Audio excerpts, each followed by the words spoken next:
If you're a new or a returning Stardew Valley player, you have come to the right place. This is the ultimate Stardew Valley beginner's guide. You will be prepared for everything up until Ginger Island. This is a long one, so sit back, relax, and subscribe. Before you even start the game, you need to make a massive decision. No, I'm not talking about the character creator. You can change this later in the game, but you cannot change your farm layout. There are 8 options and they are all extremely unique. If you're a returning player looking for a fun challenge, try the beach farm out, as it prevents you from using sprinklers on a majority of your farm. If you're new, I'd stick to either the standard farm, as it's the biggest farm with the least obstructions, ensuring you have tons of space to grow an entire empire. Or pick the forest farm, as this farm is the absolute best for hardwood in the game. You're gonna need plenty of morning hardwood, so yeah, pick one of these 2 farm types if you're just starting out.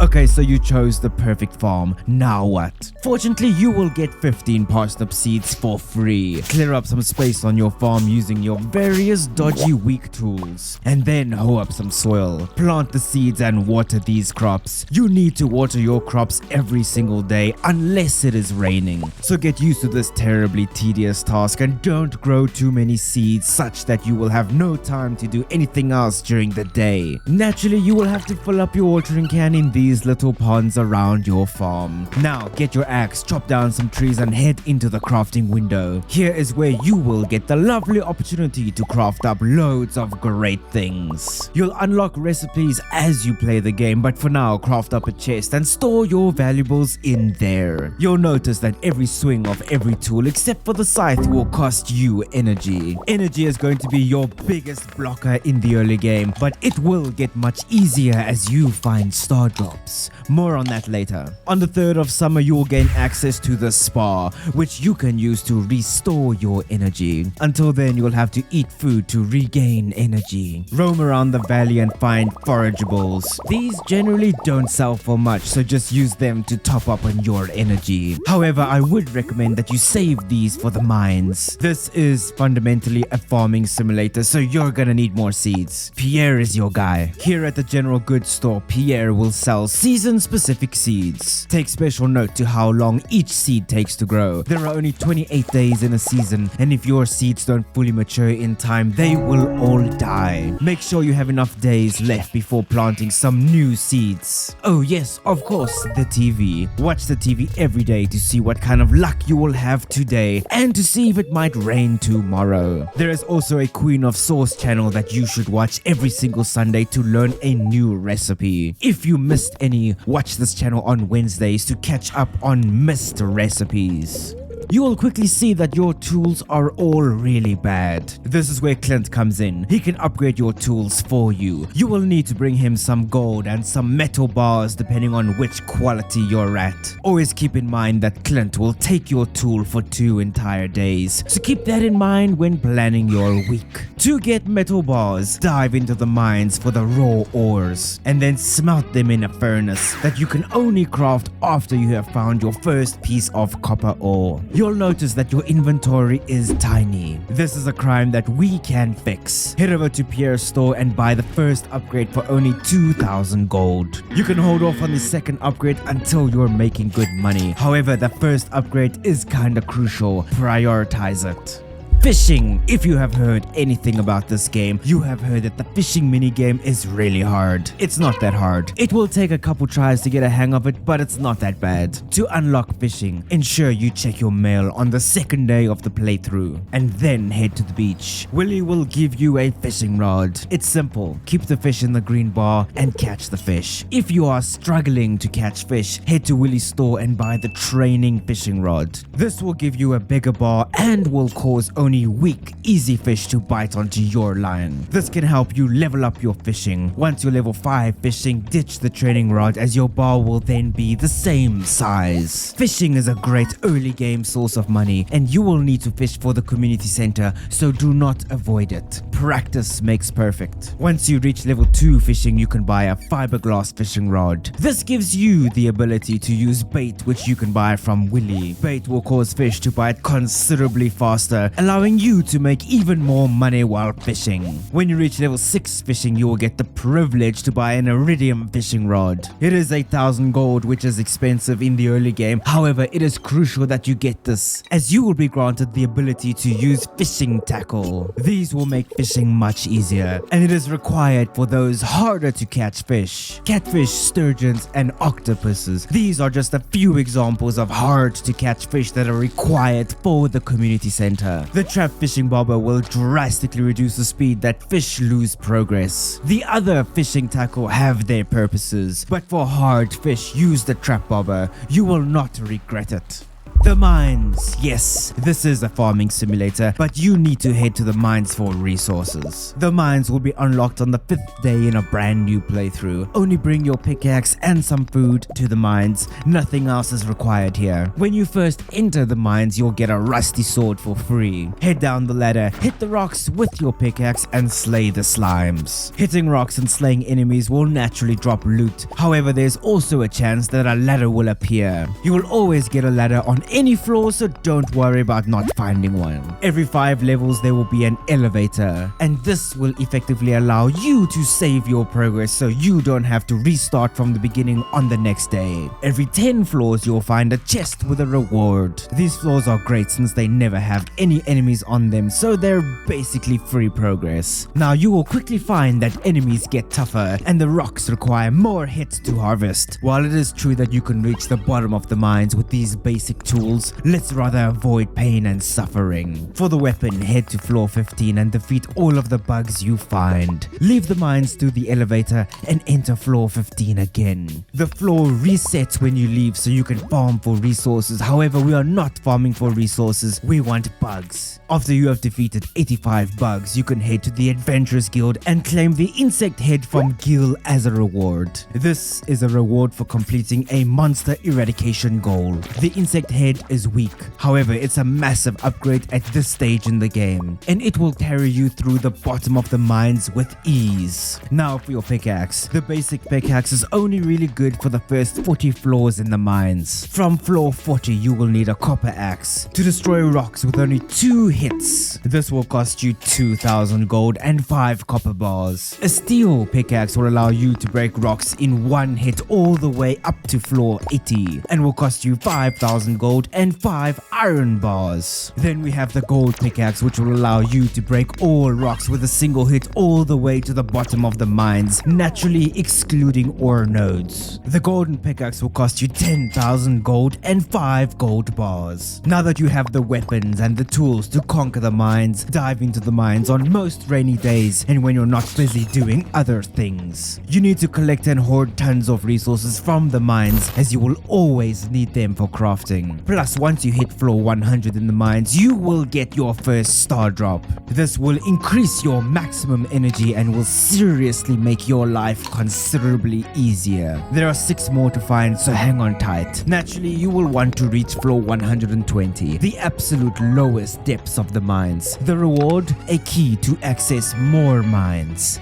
The community center is your first step to progressing and unlocking more features in the game. You might stumble upon the community center as you play. However, there is a guaranteed way to get the wheels in motion. First, wait until the 5th day of spring. Wait until 8 AM and head into town using this entrance. Mayor Lewis will show you the current state of the community center. After that cutscene, enter the community center and click on this little scroll. You absolutely need to do this, otherwise it will not be unlocked. Then sleep. When you wake up, the wizard will send you some mail and invite you over to his tower. It's over here at the bottom left of the map. After speaking to the wizard, you will now have the ability to read the Junimo language, and the community center is officially unlocked. Click on this little button in your inventory to see which items need to be donated. You can also hover over items, and if this button pulses, then it is required.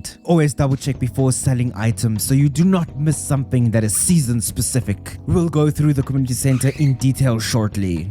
Joja Mart or the community center. Which should you pick? You can go the Joja route by heading to the Joja Mart and buying a membership for 5,000 gold. Now you can buy the various rewards that you would normally get through the community center with gold. The truth is the Joja route is much easier. The only thing you need to focus on is money making. It is much easier than tracking the dozens of items you need across all 4 seasons. However, the community center route is much more rewarding and in my opinion a much funner option. Pick whichever you wanna do, but we will judge you for picking the corporate scum.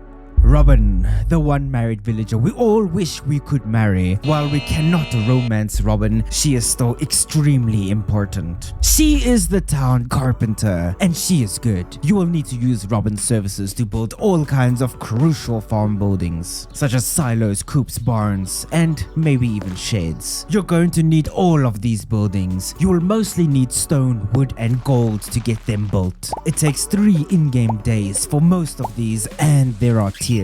After you have made a coop, you will need to upgrade it to a big coop and then to a deluxe coop. Upgrading farm buildings has many benefits. First, you can fit more animals in upgraded farm buildings. Second, you will be able to purchase a bigger variety of animals. And most importantly, once you've fully upgraded a farm building, you will get the benefit of auto feeding. You need to head into a farm building, click on the hopper to grab some hay and drop it onto the feeding bay every single day until you fully upgrade the farm building. Robin will also upgrade your farmhouse. This too is incredibly important as each upgrade drastically increases the size of your farmhouse. The first upgrade will get you a kitchen, which you can use to make buffing food, and the last upgrade will get you a basement, which you can use to age wine and cheese to drastically increase their sell price. So yeah, Robin is quite important. She is closed on Tuesdays, so plan accordingly. Oh, and regarding the silo, a silo will allow you to harvest and store hay. When you have a silo, you can hit grass with a scythe to turn it into hay. Without a silo, hitting grass will be a complete waste, as it will disappear into the void. So get a silo before clearing out your entire farm, you fool.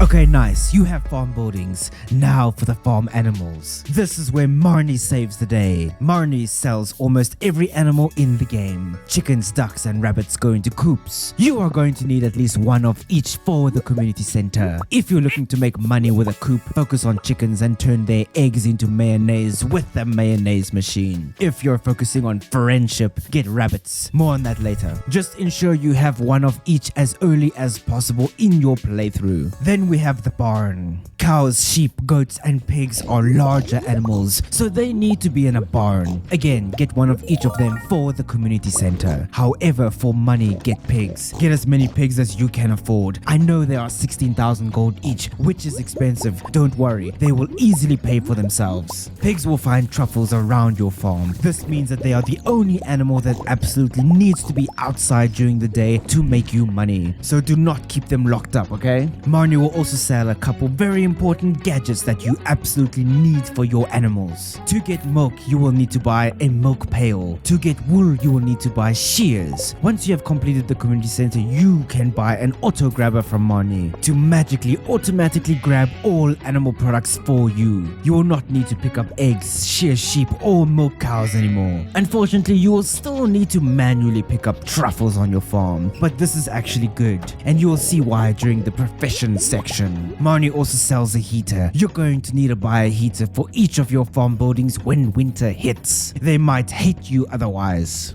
You're gonna need that hardwood and a lot of the stuff. If you did not pick the forest farm, then the secret woods is your hardwood friend. All you need is a steel axe. This will allow you to chop down this log right over here. This is the secret woods. Every single day you will find 6 hardwood stumps here. You're going to need at least 200 hardwood to unlock Ginger Island and fully upgrade your house. And you can easily get 12 every single day at the secret woods. That's only 17 days. Nothing to it. Just quick, you can fish in this little pond for this strange decoration thing that you can use in your house if you care about that. The Traveling Merchant is this cute little store that only shows up on Fridays and Sundays. It is kind of important that you visit the store quite often in the early game. This is because they sell purple cabbage and rare seeds. You will need purple cabbage for the community center, and this will be the only way to get it. Purple cabbage seeds can only be purchased in the second year. So if your goal is to complete the community center in your first year, visit the Traveling Merchant often. Then we have the rare seed. This can only be grown in fall and takes nearly an entire season. Grow this rare seed, harvest the sweet gem berry, and take it straight to the statue in the secret woods for another guaranteed easy star drop. By now your energy has become much more manageable.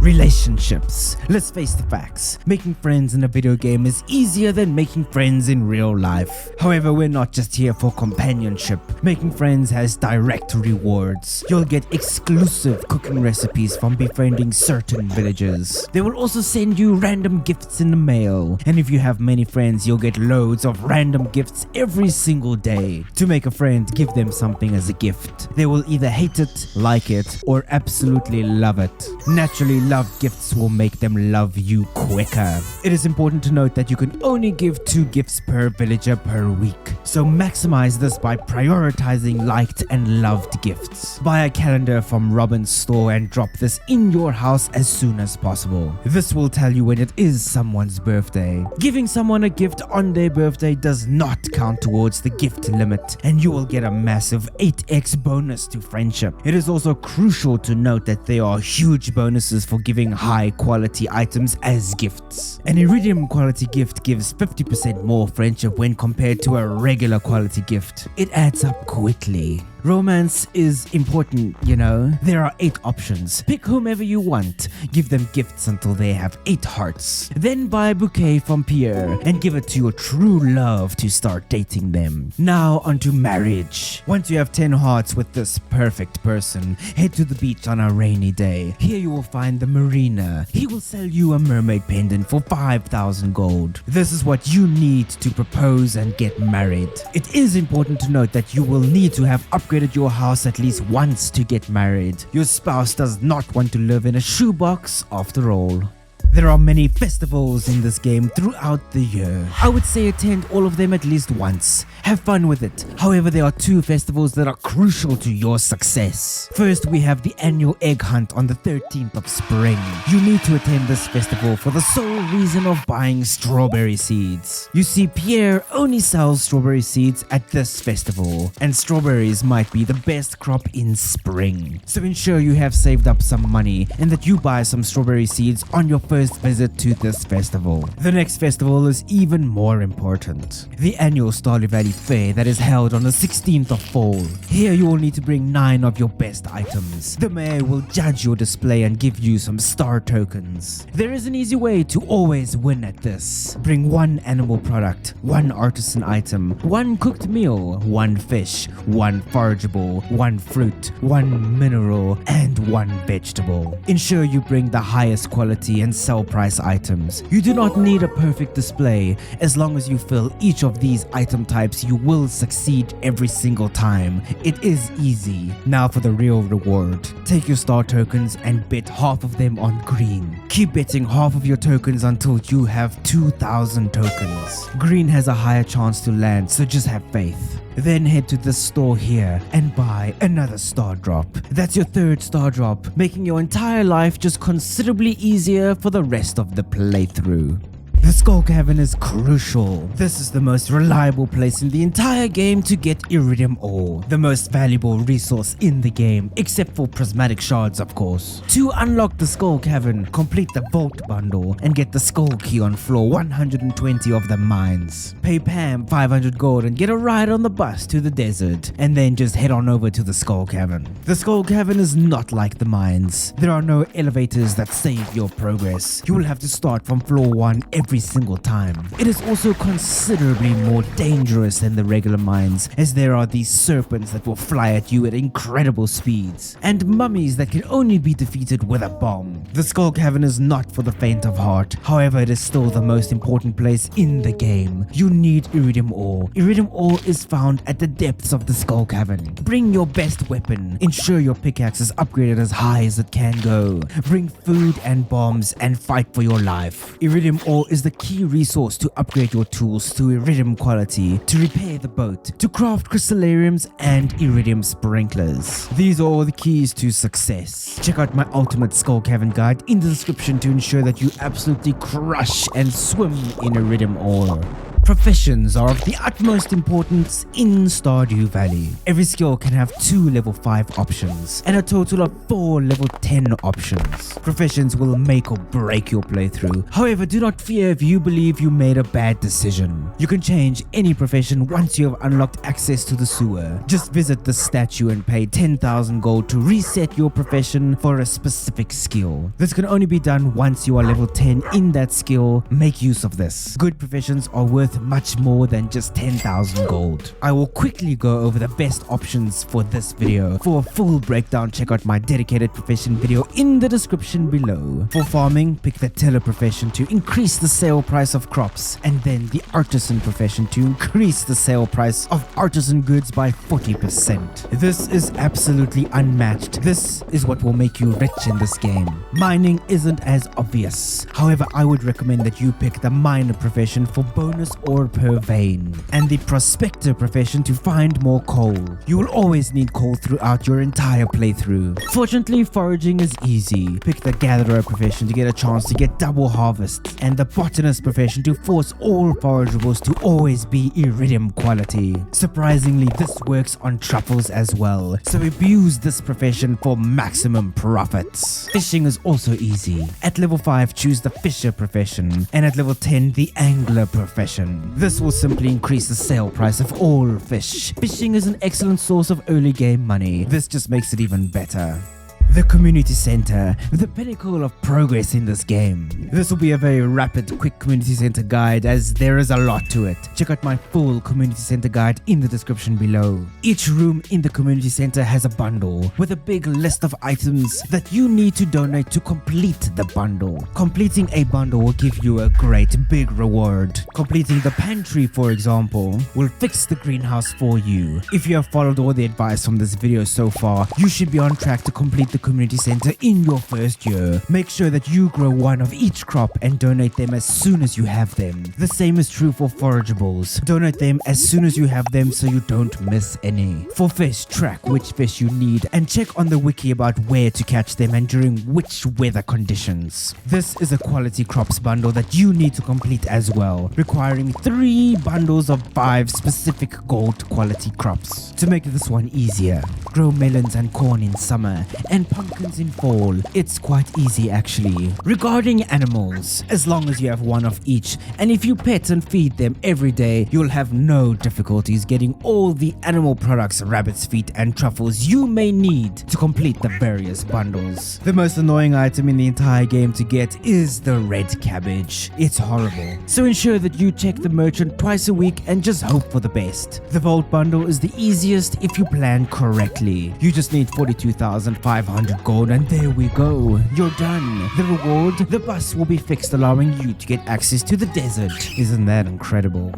Now let's go through some early game money making techniques to make sure you get that vault fixed early. Making money in the early game can be tough, but very easy if you focus on the correct things. The mines will not make you rich, however they will give you the ability to craft up tons of sprinklers, which you can use to drastically increase the amount of crops that you can grow at a time. Dive into the mines often and prioritize resources over getting deeper so that you can craft up those sprinklers. Then Then grow high value crops over regrowing crops. Melons and pumpkins are your friend here. Grow them and drop them into preserve jars or kegs to make artisan goods. The key to riches is artisan goods. Having 500 blueberries is great until you have to try and age them all. It's not feasible. Fewer higher value crops will win this war. You can also make a pretty penny with fishing. Catch loads of largemouth bass in spring in front of the mines. Catch loads of sturgeons during summer in front of the mines. Generally always just fish in front of the mines for money. Then do not sell any of your fish until you are at least level 5 fishing. Only sell your fish once you have that profession that increases their sell price dramatically. It's worth the wait. Turn all of your random animal products into their artisan version. Make mayonnaise, cheese and cloth. The artisan versions always sell for more, even without the artisan profession. Naturally get a pig as early as possible. The earlier you have a pig in your playthrough,